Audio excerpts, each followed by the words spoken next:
Well, Fed Day has came and gone, and as the markets try to decide whether they are happy or disappointed about the hold and what it means for the global economy, I'm joined by Guillaume Tresca from CACIB.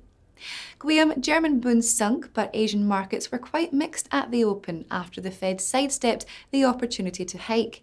Did you call this decision correctly, and how would you describe sentiment as the trading week draws to a close?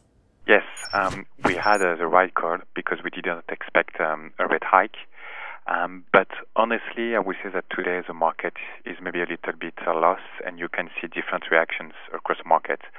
On the one hand, you can see that the bond market is declining, so we have a lower long-term rate. So it seems that some people are expecting or are seeing the Fed to be more dovish than thought. But on the other hand, you can notice that equity markets are down significantly. So I would say that we still see a lot of uncertainties at the moment because it is true that the Fed is maybe leaning more on the dovish side than earlier thought, but the Fed is still likely on course to hike rates, but we don't know when. So I would say, just to sum up, that it is more or less the same position, the same stance than before. We don't know really much more than before. With those points you've made in mind, would it have been more favourable to accept the hike-induced pain of sell-offs, etc., simply to have an end to the uncertainty? And when do you now think liftoff will commence? Yes, maybe. I know that some investors would have been happy if we had, I would say, an earlier Fed rate hike, especially the emerging market investors. But we keep the view that maybe it is not the right timing for the Fed to hike rates, given the fact that all the readers regarding China emerging markets have effectively tightened financial and monetary conditions. So we keep the view that the Fed will hike rates in October. So it was our previous call. We keep the stance, but it is true that we are seeing, I would say, a downside risk to this call. I would say a risk for December rate hike, but our central scenario is still for a rate hike in October. Analysts now seem split regarding when might be a good time to invest in EM, with some saying it's not fundamentals that will trigger a rebound in EMFX, it's psychology. Do you foresee a bottom for these currencies? I don't think so. I don't really agree with people saying that it is not fundamentals but only psychology. I will say that today emerging markets are facing many challenges. The first one, obviously, is the Fed, and China, but there are many things I will say beyond these challenges. You can notice that, for instance, with the Brazil downgrade, it is as well a question regarding the business model of emerging countries. The Fed's kicking of the can down the road suggests no reprieve for the ECB and Bank of Japan, who may now feel that their hands have been forced. We also have the Greek election, which could cause volatility, but what might be the knock-on effects on the likes of Turkey and South Africa, who have their rate decisions next week? Yes.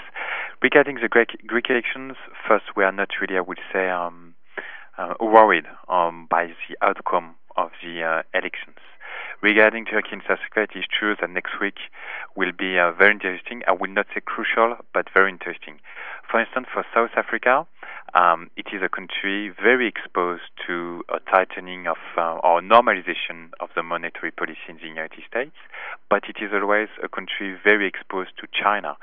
We have noticed recently a kind of relief in South Africa with a strong appreciation of the rand, lower rates across the board in South Africa, but in our view, next week the South African Central Bank will do nothing because the Central Bank is really between a rock and a hard place in South Africa. On the one hand, you have this economic slowdown, this slight decline in inflation, but the other hand, the ZAR is still, I would say, pretty weak and exposed to the Fed. So in our view, they will do nothing, but fragility will remain. For Turkey, I would say it is a little bit similar, but you have to add the political risk. We expect no change as well in Turkey, but they still have a very large current account deficit. They are still very exposed to the Fed decision, and you have the political risk. So we think that we could see further pressure on the Turkish lira and on the Turkish assets. And if you want to do some kind of comparisons, I think that for emerging markets, and especially Turkey and South Africa, the backdrop today is really similar to what we have seen in September 2013, when everybody was expecting a tapering of the Fed. It did not happen, but we have to remind that a few months later, after this decision in September 2013, the pressure on emerging markets was very high, and especially on Turkey. So we think that we are not really out of the woods yet for emerging markets.